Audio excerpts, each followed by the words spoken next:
Magandang araw sa inyong lahat. Welcome sa ating Django Tutorials. Sa video na ito, pag-uusapan natin kung ano ang Python, ano ang framework at ano ang Django. Malalaman natin kung bakit ito at isa sa pinakasikat na framework sa paggawa ng modernong web application. Okay. Before that, ako nga pala si Primo Coding and stay tuned sa aking tutorial na ito.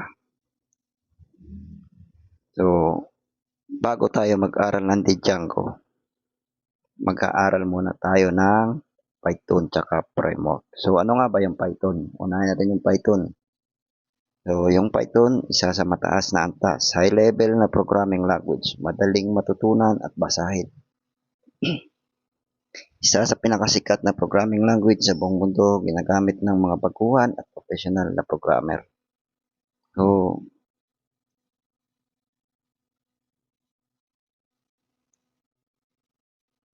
bali yung Python kasi sa pagkakaintindi ko is pinakasimple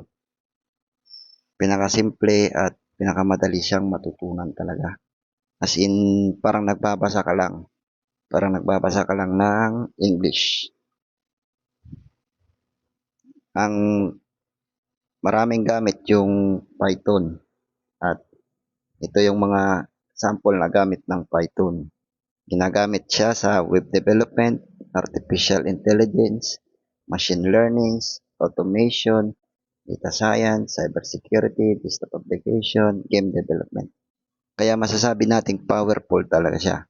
Powerful since marami siyang pwedeng gawin by its own self. Hindi kagaya ng ibang language na limited lang. Then, proceed po tayo sa framework. So, ano nga ba yung framework? Ang framework ay collection ng mga handa ng tools, libraries, at code na tumutulong sa mga developer upang magawa ng application ng mas mabilis at maayos. Sa halip na magsimula sa zero, gumagamit tayo ng framework bilang pundasyon ng ating proyekto. Kumbaga, yung framework kasi, in my own word, is parang blueprint. Blueprint siya ng isang bahay. Meron ka ng pundasyon dyan. Meron ng nakatayo ganyan. Ikaw na lang bahala kung paano mo siya i-redesign. Ikaw na lang bahala kung paano mo siya lalagyan ng laman sa loob. Ganyan. So, mga halimbawa ng framework. So, ito is mga framework ito ng iba't ibang language. So, Django, Flash, Bash API, Laravel, Ruby on Rails. Yan yung mga framework ng iba't ibang sample lang po yan, mas marami pa yan. So sa may Python framework, since na Python naman yung focus natin at yung Django talaga na framework yung focus natin is ito muna yung ipapakita ko sa inyo, mga sample Python framework. So unang-una dyan, yung pag-aaralan natin na Django. Ang Django ay malalaking web application. Para sa malalaking web application siya. So, ibig sabihin sa mga halimbawa, kagaya ng mga Instagram, mga ganyan, Facebook, applicable to ang Django. So, sunod is the Flash. Pang maliitan na proyekto lang siya. Then, sa mga API, ito yung ginagamit natin, Flash API. Sa Pyramid, ito naman yung sa mga application. Mga application yung pang cellphone, ganyan. Tornado, same lang din sila. Flexible, tsaka real time. So, either sa dalawa, mamili na lang kayo dyan kung saan yung gusto. Pero ngayon, ang focus natin is Django. So, ano nga ba ang Django?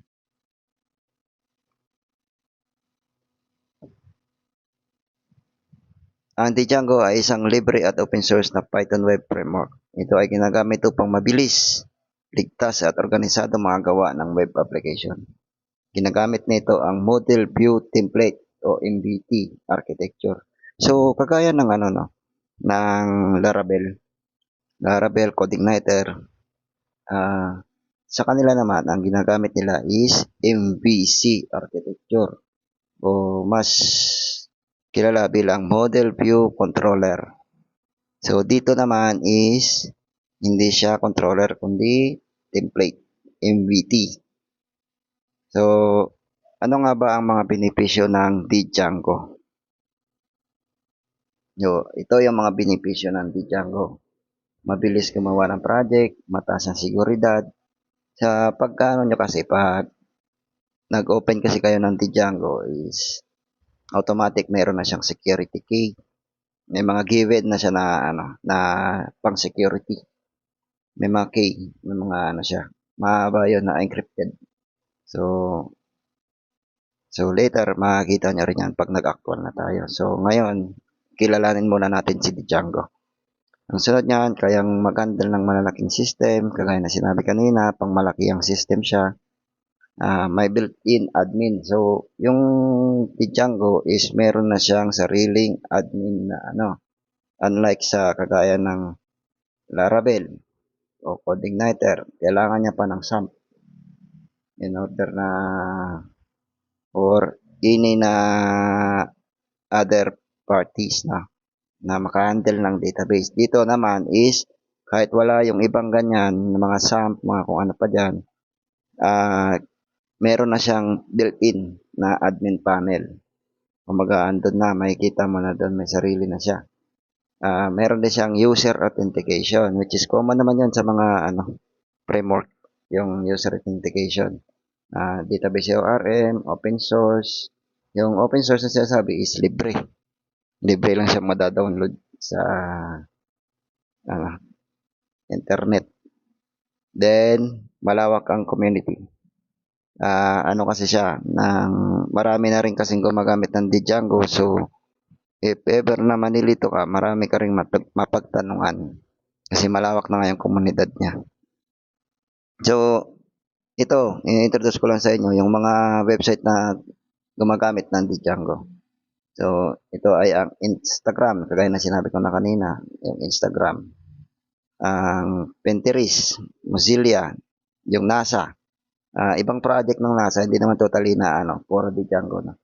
May mga ibang project yung NASA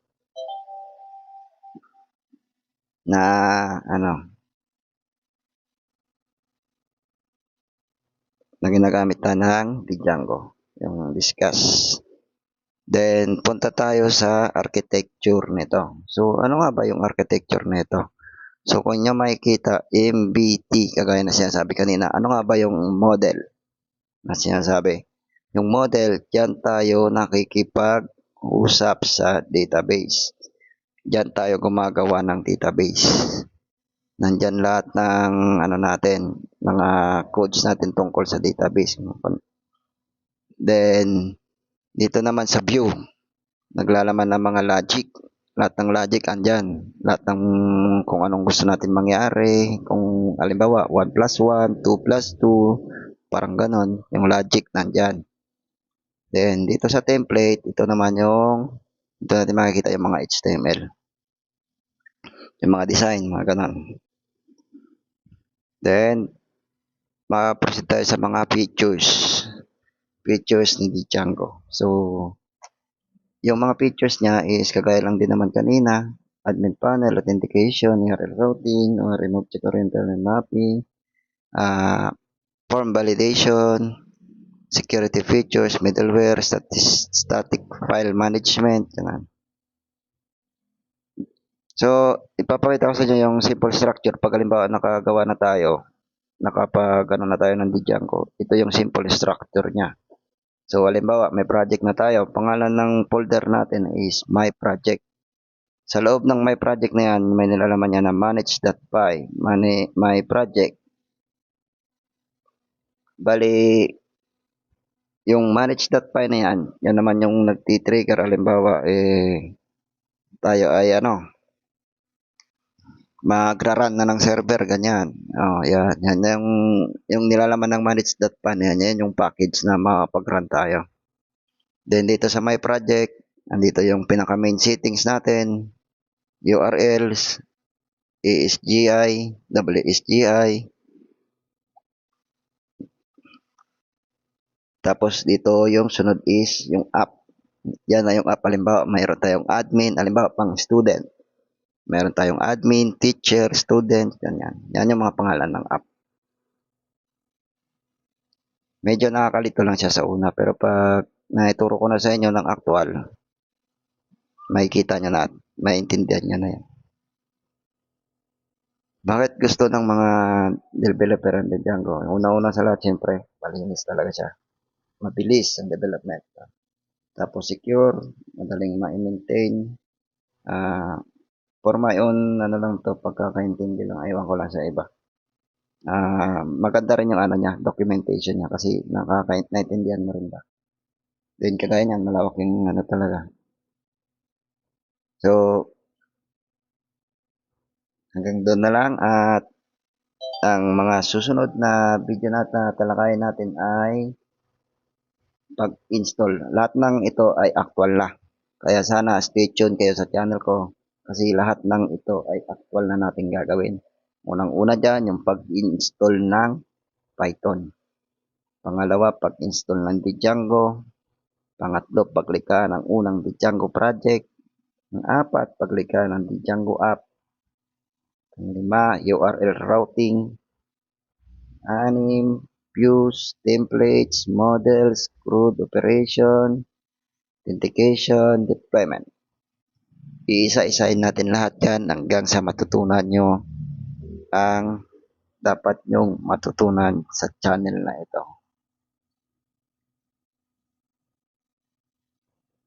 Maraming salamat sa panonood. Kung may natutunan ka sa video na ito, huwag kalimutang like, share, and subscribe para hindi mo mamiss ang susunod nating lessons.